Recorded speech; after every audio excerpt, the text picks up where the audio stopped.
Today we discuss communism, Marxism. We'll discuss what it is, where did it come from, and why did it succeed. Now, the 20th century had the Cold War, and so that was an ideological struggle between capitalism and communism. And for the longest time, we believed that capitalism and communism were polar opposites, a dialectic, okay? A black and white. But if that is the case, then how do we explain China? Because for the longest time, China was a communist country, and then in the 1980s, it started to reform, and now China is very much a capitalist country. In fact, if you think about it, this transition has been seamless. There hasn't been much conflict because of this transition. And this is not true historically, where transitions have been very violent. Okay, so think of the transition from feudalism to capitalism. Okay, that was a very violent process. Think of the process from Catholic Europe into Protestant Europe. That was also a very violent process. But in China, communism transitioned into capitalism pretty easily, pretty quickly, and extremely successfully. Okay? And in fact, you could say that today, China is very much a capitalist country with some communist elements, but it's very much capitalistic. So the question then is, if these two ideologies, capitalism and communism, are such polar opposites, if it's a dialectic, then how does this happen in China? And what I want to show you today is that actually this is a false dialectic, okay? Meaning that communism and capitalism are actually more similar than they are different. In fact, what I will show you is that in many ways, communism is a creation of capitalism as a weapon to destroy capitalism's major enemies, okay? So communism is not really the enemy of capitalism. The real enemies of capitalism are different ideologies, okay? So these ideologies include monarchy. The idea of monarchy is that rather than power in the hands of the capitalist, power is in the hand of the king, okay? And what a king often does is redistribute capital in a way that is more fair. So for example, when a king first comes into power, what a king often does is cancel all debts and redistribute the land. And that's why he's so popular, okay? So capitalists are afraid of kings. They don't want kings because a king will often redistribute property. Another great enemy of capitalism is religion or theocracy. Okay? And the idea here is that all religions teach you that money is evil, right? God doesn't want you to make money. God wants you to be kind to others, to love your children, to be a nice person, okay? So that's why in Catholic Europe, they were so poor, because people were more focused on redemption and salvation than they were on making money. Okay? So theocracy is also a major enemy of capitalism. Then you also have nationalism. Nationalism is the idea of loyalty to your people, loyalty to your nation. For capitalism, that's a problem, okay? Because capitalism wants to be loyal to capital, and it wants capital to flow through across borders. So if I see an investment opportunity in China, I want to take my money from America and put it into China. I don't want to worry about, oh, China's my enemy, China is not my people, okay? So nationalism is also a major problem. And then you also have another problem, okay, called democracy. So believe it or not, capitalists hate democracy. Why do they hate democracy? Because if you think about it, if people had power, the workers had power, they would all get together and vote to redistribute wealth, right? To make the rich pay more taxes. We call this socialism. Okay? So you think about it, the enemy of capitalism is not communism, it's these four other things. If you actually think about it, okay? Communism is working with capitalism to destroy all four of these things, right? So let's look at this. Monarchy, okay? Communism does not allow for monarchs to arise. It allows for a party to arise, right? What is a party? Party is an oligarchy, all right, which is a capitalist system. Now, theocracy.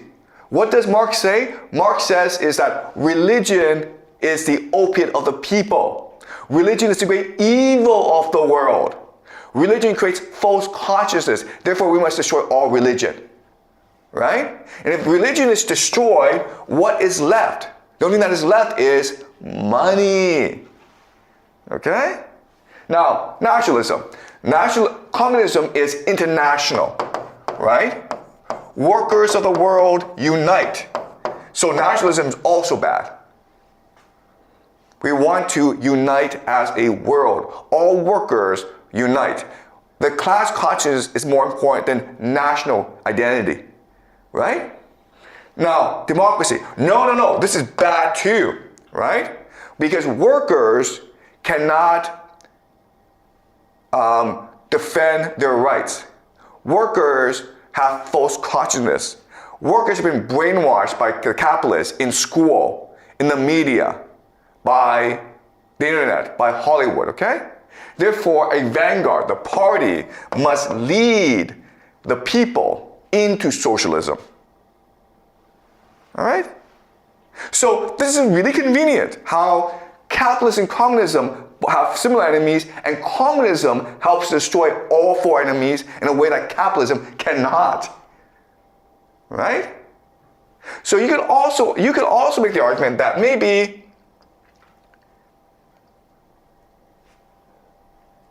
communism was a weapon or a virus created by capitalism in order to conquer the world, in order to destroy the world so that capitalism can spread throughout the world. And China is an example of this, right? Think about the Cultural Revolution that destroyed religion, that destroyed tradition, that destroyed cultural identity. And what happened after the Cultural Revolution? China became capitalist, and it became hyper-capitalistic. China had the fastest economic growth rate in the world. How did that happen? Okay? So I'm not saying this is true, I'm saying like, this is something for us to think about. All right? All right. So let us now think about this. And again, this is all just speculation on my part, okay? I don't really know. I'm saying like, why is this happening? Why is this the correlation, right? All right, so an example is Karl Marx. And Karl Marx, of course, is the founder of communism. And the history of Karl Marx is like really, really strange. So, for example, he is a German citizen, but he spent all his time in Britain. He was exiled from Germany because he advocated for a world revolution. So he went to Britain. But Britain is also a capitalistic country. So why is it that he's allowed to do whatever he wants in Britain? He wrote most of his works in the British Library, in the British Museum. So why did the British authorities allow him to do that? Okay, that's a question for us, right? Britain is the most capitalist country in the world at this time, in the 19th century. And Britain basically allowed Marx to live there and do whatever he wants. Okay, that's strange. Number two is Karl Marx. Where did he get his money from, okay? So Karl Marx, actually his wife is a German aristocrat. So she's used to luxury. But Karl Marx never made any money in his life, right? If he writes these works, the Communist Manifesto, Das Kapital, no one's gonna read them. They don't sell, right? So he's not a wealthy person. But we know for a fact that he actually lived a very good life. Okay, he wasn't an aristocrat, he wasn't wealthy, but he was middle class. His kids went to private school, they had a nice house in Britain. So the question is, where did he get his money from? Well, what they say is he got his money from his partner, Frederick Engels. And where did Frederick Engels get his money from? Well, his father was a capitalist, an industrialist. So here's a question for you. Why would his father, who is a very wealthy person, give Engels a lot of money to give to Marx? And Marx is calling for a world revolution to destroy the capitalists. Why would they do that? Okay, that's kind of strange. And the third thing is that at this time, socialism was the most dominant ideology for many reasons. Okay, and the idea of socialism is that it will evolve naturally. Okay? But Marx says, no, we cannot allow it to evolve naturally. It will not evolve naturally. We need a revolution. Okay? We need a world revolution. All right? So that's a question for us. Why would he say this? Okay? So let's look at what socialism is, and then let's look at what communism is. Okay? Let's look at socialism. All right, the idea of socialism is pretty simple. All right, so before you had a feudal society, and then it became industrial. Because it becomes industrial, you have lots and lots of workers. Okay? And you have capitalists. The problem, though, is that capitalism exploits labor. It makes people very unhappy. Okay, so the workers want change. Then you have the industrialists, the capitalists. The problem is that capital consolidates, okay? So maybe you have 1,000 capitalists to start, but then maybe 10 will take over all the money, okay? All the means of production, the factories. Then maybe one, okay? Because that's how capitalism works. It consolidates, which means that eventually the capitalists will turn against capitalism as well, okay? And because of democracy, because people can vote, they can then together affect political change. And this will lead to socialism. And what is socialism? Socialism is just a redistribution of wealth. Okay? A redistribution of wealth. Now, let's, for the sake of simplicity, say there are three classes, okay? You have the rich, you have the middle class, and you have the poor. Okay? Right? So all redistribution is doing is taking the money from the rich and giving it to the poor. You understand? But because of this, what happens is the middle class improves in status and power. Okay? So if you look at the system, you would think, okay, look, the poor want this system because they have more money, they have more equality, but also the people who really want the system are the middle class, because it means that over time they have more power and status than the rich, right?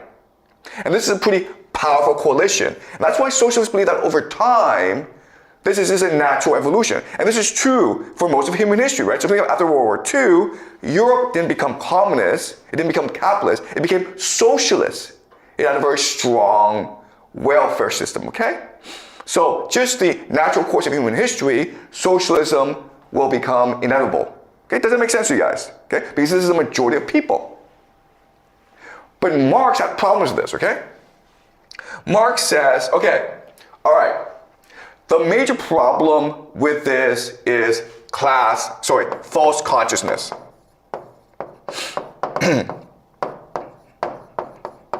Okay? You think that this is a natural process, but capitalists, the ruling elite, have a lot of tricks up their sleeves, okay?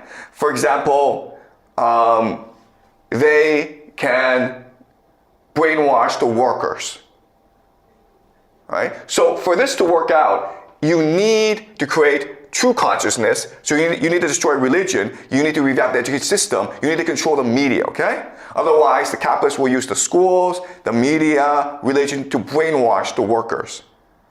And also, these workers need to unite together across the world to have true power, okay? Why? Because the real struggle is one of class, okay? Consciousness. And for socialism to arise, we need to destroy class, okay? So the idea of the middle class obtaining power, that's bad. What we should have is just everyone the same, okay? Equality. All right?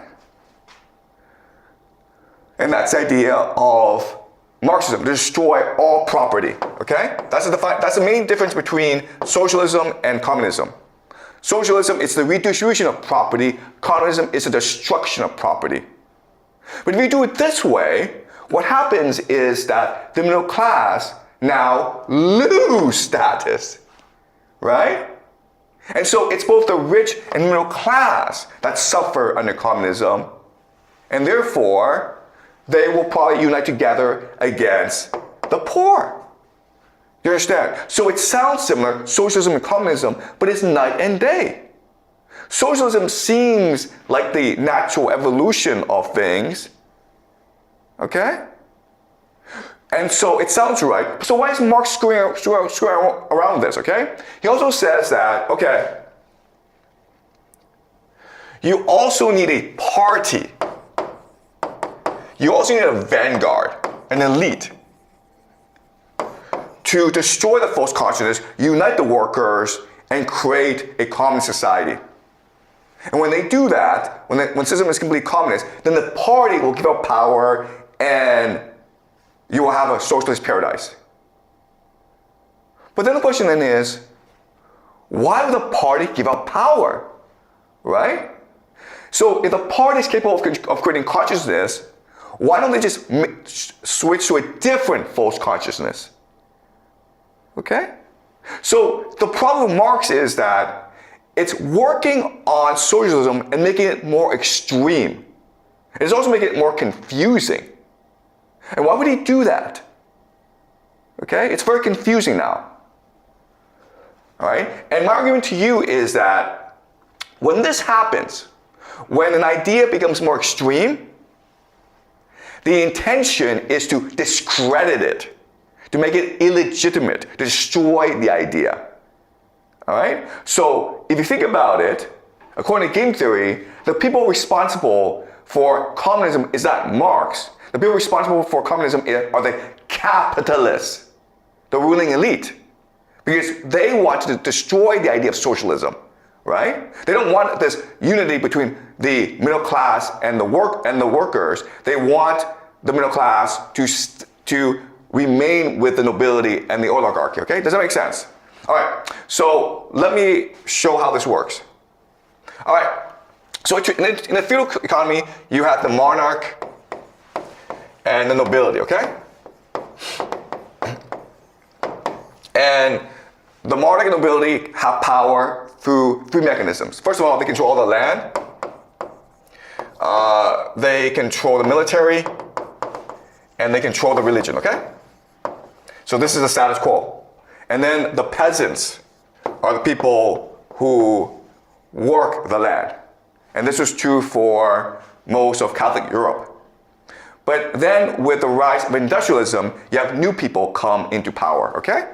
So for example, you have the bourgeoisie. Who are the bourgeoisie? Bourgeoisie are just the capitalists, the factory owners, okay? And because of the bourgeoisie, you now have the workers. And then because of this industrial economy, you have the middle class. Okay? The middle class are just like lawyers, teachers, accountants, journalists, people who support the industrial economy. All right? Now, when this happens, when you have a new groups of people emerge, you now have tension, you have violence, okay? And this is ultimately what led to the French Revolution, where the new order, okay, these people worked together to try to overthrow the old order. And this led to the Napoleonic Wars. 7 wars fought between France and everyone else, okay? And that led to the deaths of millions, tens of millions of people in Europe. It was a deadly war. And after Napoleon was defeated, all the leaders, the nobility of Europe got together and decided that from now on, we will no longer fight war, okay? They created something called the Concert of Europe. The Concert of Europe is basically these different monarchies agreeing to resolve their differences over negotiations rather than on the battlefield. So think of it as the United Nations, okay? And it worked really, really well. The problem is that it worked too well. Because you're not resolving this problem, okay? You're not resolving this conflict between the new order and the old order, right? These people want to maintain the status quo. But these people, the industrial economy, wants a new order that allows for democracy, okay? Liberalism, okay? Socialism, okay? So a more redistribution of wealth, greater participation in the political system, and the limitations of the religion, okay? So basically, the French Revolution, all right? So right now, this system was created to avoid the French Revolution, but because of peace, the ingredients for the French Revolution are increasing, okay? And this led to something called the 1848 revolutions. 1848 revolutions. And this happened throughout the entirety of Europe, where each place there was a uprising, a combination of these people, the bourgeoisie, middle class, and workers, who called for changes in government, okay? Some places were violent, some places were peaceful. Some places focused more on democracy, some places focused more on liberalism, some places focused more on socialism, okay? All right? So does that make sense? After 1848, what the leaders of Europe recognized is that, you know what, if we don't do anything about this situation, eventually the new order is going to consume us. The new order of the bourgeoisie, middle class, and workers, this alliance is going to destroy us. So what can we do about it? Their solution is we have to divide them, okay?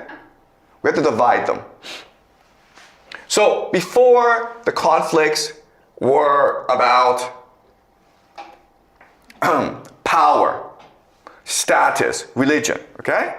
So the first idea is, let's create the idea that the real conflict is class, okay? So the real enemy is not between nobility and the bourgeoisie, okay? The real enemy is between the bourgeoisie and the workers, okay? This is the real conflict, right? Second is that we have to discredit these people and make this movement seem extreme, fanatical, zealous, okay? And you do that by saying, okay, no property. What we want is not a more fair society. What we want is a completely equal society where no one has any money, no one has any rights, no one has any freedom. Communism, okay? And the third way you delegitimize it is say that this is an international conspiracy. Hey guys, Jews. These communists are a secret society who want to take over the entire world. So it's not that, oh, these workers just want more rights. No, no, no. These workers are tools in an actual conspiracy to conquer the entire world. They are funded by Jews, by capitalists, by the British. Who cares, okay? But they're not Germans. They're not French. They're not us. Do you understand?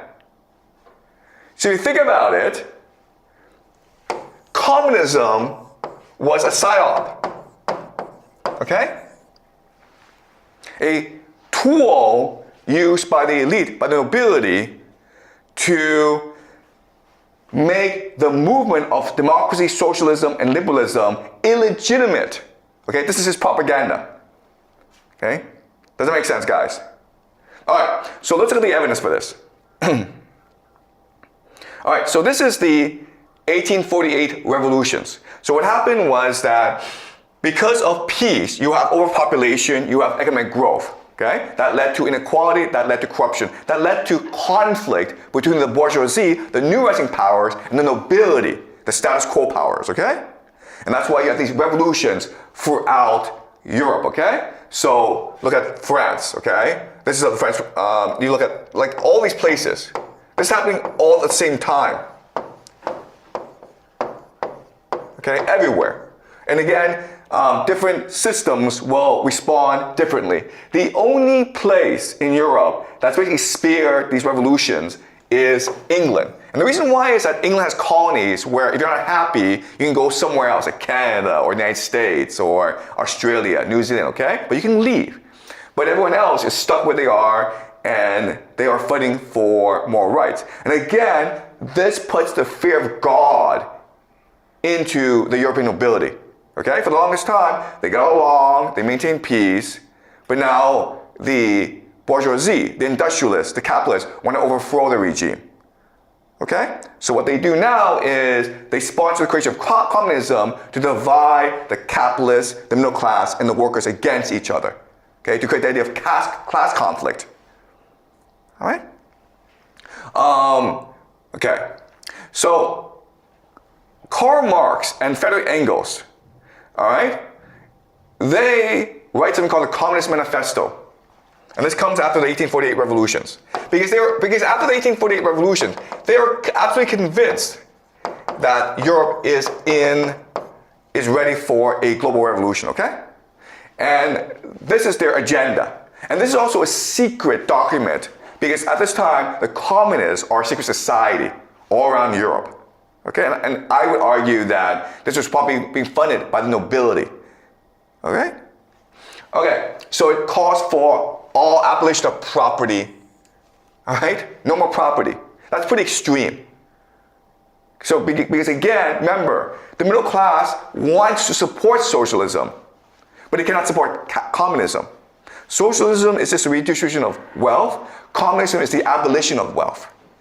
Two different things. All right? All abolition of inheritance. Okay, again, you're middle class. You're like, I worked really hard to make this money. I want to give it to my children. Now I can't anymore, okay? This is pretty awful. All right, centralization of credit in the hands of the state, okay?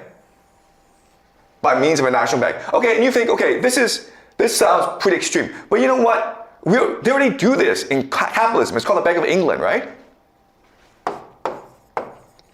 All right. So there are already a lot of similarities between capitalism and communism. Remember, the Bank of England is where all wealth around the world is stored, right? So a centralized bank and communist system, it's the same thing, right? Centralization of the means of communication, right? A party. Well, this is just the capitalist class, an oligarchy. Like, does it really matter if it's an oligarchy or a party? It's the same thing, really, right? Extension of factories and instruments of production owned by the state, equal liability of all work, combination of agriculture and manufacturing industries. All right, so this is the idea of creating a proletariat, all right, or manufacturing. And this is what capitalists want, guys, okay? So at this time, most of the world is agricultural, feudal, and this calls for the creation of a manufacturing, industrial economy. That's what capitalists want, right? Because that way they can better exploit people. Free education for all children. And you're like, oh, well, that's great, man. Free schooling. No, it's not. Because now you can brainwash them, right? This is brainwashing. So, you're like, okay, well, this agenda is communist. Well, if I'm a capitalist, I'm okay with this agenda, right? I'm happy with this agenda. What's wrong with this agenda? Right? All right. When the course development, class distinctions have disappeared and all production has been concentrated in the hands of vast association of the whole nation, the public power will lose its political character. Political power, properly so called, is merely the organized power of one class for oppressing another. The proletariat during its contest with the bourgeoisie is compelled by the force of circumstances to organize itself as class.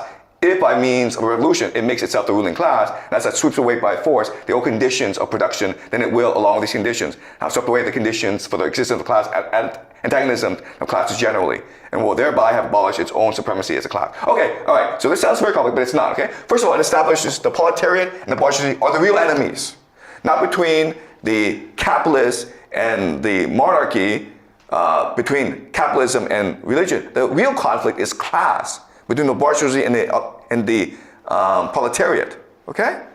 And for the proletariat to win, they need a party, okay? They need a vanguard party.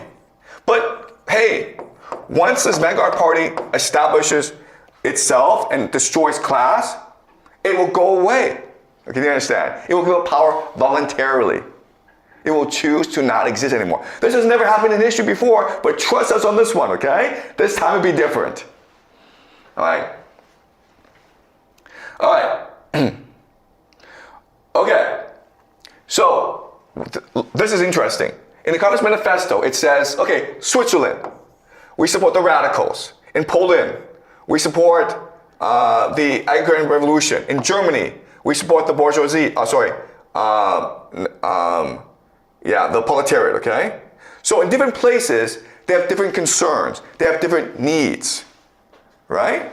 And what these people are saying is that we're not part of the national conspiracy. All we want is a more fair, just society. That's all we want.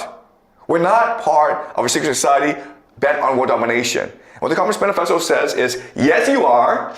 Yeah, we're all part of this great conspiracy to conquer the world and establish communism, right? So why would they do that?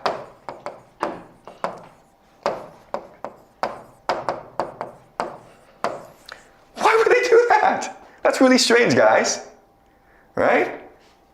Why would they admit we are a national conspiracy, we're a secret society, this is a secret document that we read amongst ourselves. But it's also possible for you to steal and show that, yes, there is this secret society, a national conspiracy of Jews who are trying to destroy the world. Okay? Really interesting. Okay, so now I want to talk about 1917. What happens in 1917 is this. World War I is breaking out, okay? And the Russians are losing the war. The Tsar, Nicholas II, he abdicates. And now you have a democratic government in Russia. But then the Bolsheviks are an extreme communist faction, okay? They launched the October Revolution. So basically they seize power for themselves. And then have an election. As you can see from this election, the Bolsheviks, even though they have seized power, they're not as popular, okay, as the socialists. Okay, the socialists are going to argue for more gradual change. The Bolsheviks want radical change. So you can see 17 million people voted for the socialists, only 10 million people voted for the Bolsheviks, even though the Bolsheviks controlled the government, okay? And also, look at this. At the end of the day, they only got 23% of the popular vote, okay? So they are not a popular faction. They're a minority, okay? And so this launches the Civil War, okay? And as you can see at this time in history, yes, the communists have control over the major cities of Russia, but they don't really control most of Russia. In fact, they have lots and lots of enemies. They have the whites to deal with. The whites is basically the nobility, okay? And they have also allied armies who come in. They have the Greens, who are the peasants. Okay? They have lots and lots of enemies. And at this time in history, you cannot possibly expect that the Bolsheviks would win this battle. Okay? But they do. All right, here's something interesting. This is the Romanovs, okay? The Romanovs. Sorry. The Romanovs. The Romanovs have been in power in Russia for 100 years, okay? And the Romanovs are beloved by the peasants. And they themselves are part of the Orthodox tradition. They're also relatives of the nobility of Europe, okay? So England and Germany. All right? So this is the Tsar Nicholas II. The Tsar here is Nicholas II. Okay? And these are all his relatives. This is the Romanov dynasty. Now, when the revolution broke out, you would think that they would just run away to Europe, right? Where their relatives are. They didn't do that. They just stuck around. So the question then is, why would they just stick around? The answer is, they never believed they were in danger, okay? First of all, they could not expect the Bolsheviks to win out, but also they're beloved by the peasants, they're part of the Orthodox Church tradition, and they have relatives who are the most powerful people in Europe, including in England, including in Germany, right? The Kaiser. So they thought they were fine. But then something strange happens. The Bolsheviks decides to kill every one of them. Okay? They wipe out the Romanov family. Between 17 and 18 of members of the Romanov family were assassinated. And you're like, that makes no sense. Why would they do that? By doing that, first of all, you piss off the peasants, right? You turn the peasants against you because the peasants love the royal family. You now get the families of Europe pissed off at you because you killed their relative, but also you come across as fanatical, bent on world revolution, okay? And then you piss off the Orthodox as well. So these communists are fanatics. But let's just assume they're not fanatics, and let's assume that, in fact, they had a good reason to do this. Why would they do that? Okay? And the answer is this. The Romanovs had billions and billions of dollars in foreign banks. Okay? In the city of London, on Wall Street. Okay? A lot of their wealth, billions and billions of dollars, is stored overseas. What happens if they die? What happens if they all die? Right? Guess what? These billions now belong to the foreign banks. That's a lot of money, man. And in fact, this is exactly what happened where they all died and the foreign banks just took control over this money. And this is one of the great controversies of the 20th century. Okay? The government of Russia has been trying for a long time to get this money back. And the foreign bank's like, well, you don't own this money. It's the Romanovs who own this money. Okay?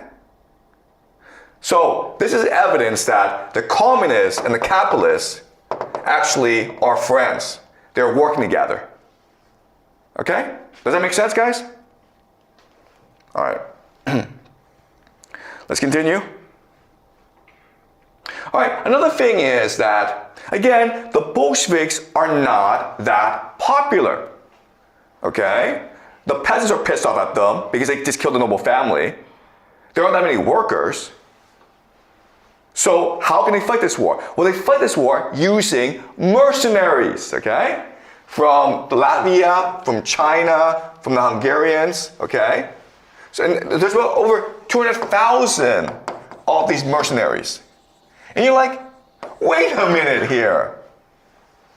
How did these guys get paid? The Bolsheviks don't have any money. How were they getting paid? Right? And the answer is, well, Wall Street, guys. Wall Street and the city of London gave the Bolsheviks money to pay these mercenaries. It was Wall Street who paid for these mercenaries. You know, and you're like, why would they do that? And the answer is because the Bolsheviks, to pay Wall Street back, created the Red Terror. Okay? The Red Terror is when the Bolsheviks basically went to all the rich people in Russia, the nobility, and says, you either give me all your money or I will whip your daughter. I will kill your wife. I will kill you. Right? And guess what? By doing that, they made a lot of money. And that money went to pay Wall Street for the foreign mercenaries. Again, capitalists and communists work well together. Okay? Then you have the Allies. Right? So Britain, America, France, Japan sent these huge armies to Russia. And everyone thought, okay, it should destroy communism because these are capitalists. They're afraid of the communists. But in fact, that's not what happened. Okay? They went to collect debt. Okay? So Russia owed these countries money. The Bolsheviks paid off this debt. So then the Allies left and attacked the whites, okay? All right? So the Allies helped the Bolsheviks, and Wall Street gave money to the Bolsheviks for mercenaries. And that's how the Bolsheviks won the war. Does that make sense? All right? So capitalists and communists work well together because they have a similar worldview. All right.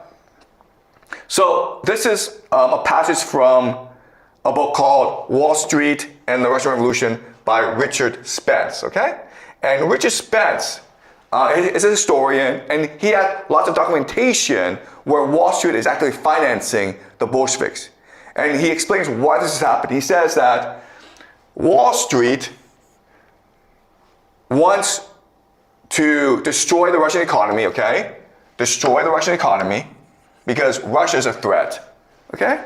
And then it wants to steal the riches and the resources from the Russians.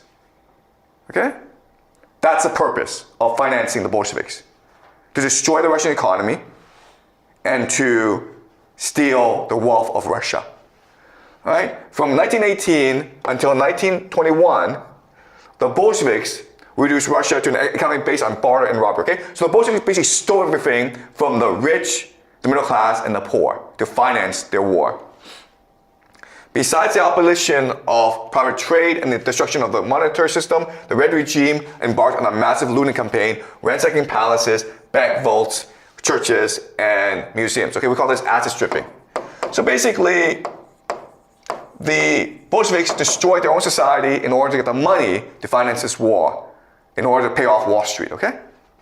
They expropriated every valuable they could get their hands on and stashed it all in a new state treasury. By the close of 1921, an estimated $450 million in valuables had been sequestered there, with more to come. Much of it is destined to be fenced abroad for a fraction of its value in capitalist hard currency, okay? So basically, the Bolsheviks stole everything in order to finance the war, okay? And in the process, by destroying their tradition, by destroying their wealth, by destroying their religion, by destroying their nobility, it made the Soviet Union now much more amenable to capitalism. And that's what happened when the Soviet Union fell, it became capitalist, okay? So this shows us is that capitalism and communism are not enemies. They're partners in world conquest. And that's what the 20th century is about. All right? Any questions?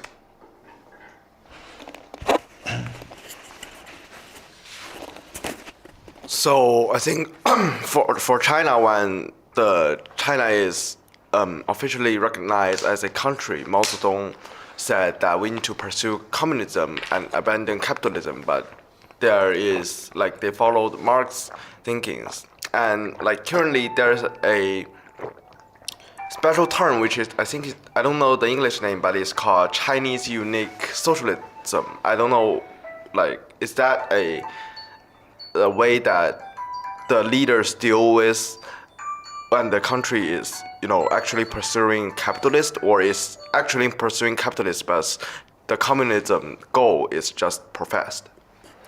Okay, so China is an interesting example because when Marx was examining the world, the two places he didn't really consider are Russia and China, okay? So Marx. Okay, Russia and China.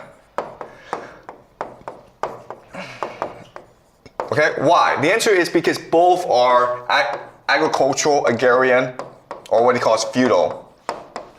So from his perspective, Russia and China have not reached a state of development which is ripe for world revolution, okay? For him, the focus is on Germany. And this makes sense because remember, Marx is being supported by Britain, right? And Britain is the great enemy of Germany. So that's why Britain would support Marx, because because Marx is trying to create a revolution in Germany, which is a great enemy of Britain, okay? That makes sense. So for Marx, he thinks that China and Russia don't really matter because they're backward, they're agricultural, they have monarchies, okay? So it doesn't really fit into his model.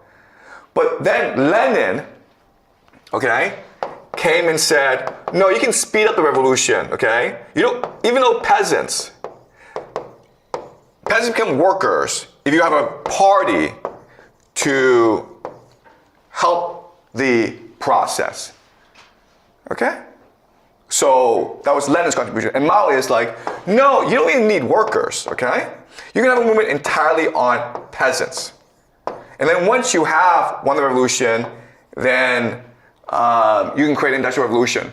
So really, if you think about it, Mao wasn't really leading a communist revolution. It had the facade of communism, but it was really a peasant uprising.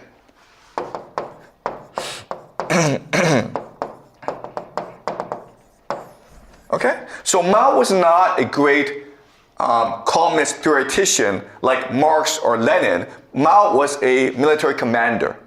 Okay, so he's no different from other peasant leaders in the past. People like Zhu Yuanzhang, okay, of the Ming Dynasty. These people. But in order to create legitimacy, in order to have support from the Soviet Union, from Russia, they had the communist facade. Okay? And also communism provided a framework in order to industrialize very quickly. So what's important to understand is that at this time in history, Mao was trying to actually work with the United States as well. Okay? He's trying to work with both the Soviet Union and the United States. The United States wanted to support Chiang Kai-shek. So when Mao won, basically the United States shut off China, embargoed China, which forced Mao to fully embrace communism, okay? Right? But for Mao, communism was not that important. What's important is to industrialize very quickly, industrialization. Okay, so for him, what's important is industrialization. The other idea is the idea of national sovereignty. All right? So he didn't really want to be controlled by the Soviet Union. If China was fully communist, then the Soviet Union would say, well, you're our little brother. Okay, but for Mao, what was important is national sovereignty, and that's what ultimately led to the Sino-Soviet split in 1957, okay? Does that make sense? All right. Okay. So can we understand that capitalist equals to communism, or capitalism equals to communism, or communism is a weapon of capitalism, but like if we try to pursue communism at the end, we will finally achieve capitalism? Okay. All right. So capitalism is the belief that you can structure society around capital. Okay? And this was a direct threat to the old order, okay? The old order, which focused on religion, the king, the military. Okay? So the capital is like, no, let's get away with all this complexity.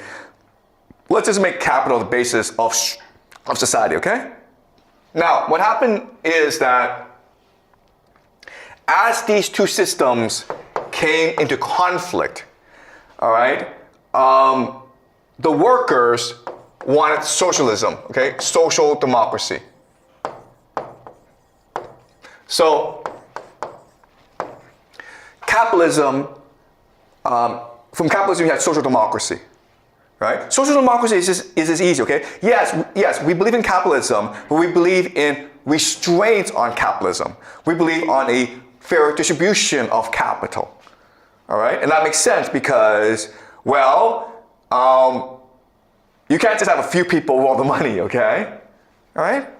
But what happened was, social democracy was both a threat to the old order as a threat to communism as well, right?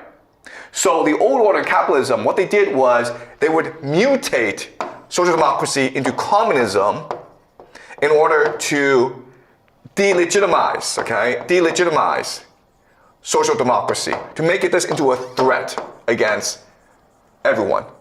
Okay? Does that make sense? All right, so to summarize, capitalism is just a natural outgrowth of history, but this comes in conflict with the old order, and capitalism will give birth to social democracy, all right? Which is a natural response to capitalism. Social democracy becomes a threat to both the old order as well as capitalism. Capitalism and the old order are also in conflict with each other. So what they do is they conspire to create communism, okay? So in the early days, communism is being supported by both the nobility and the capitalists, but for different reasons, all right?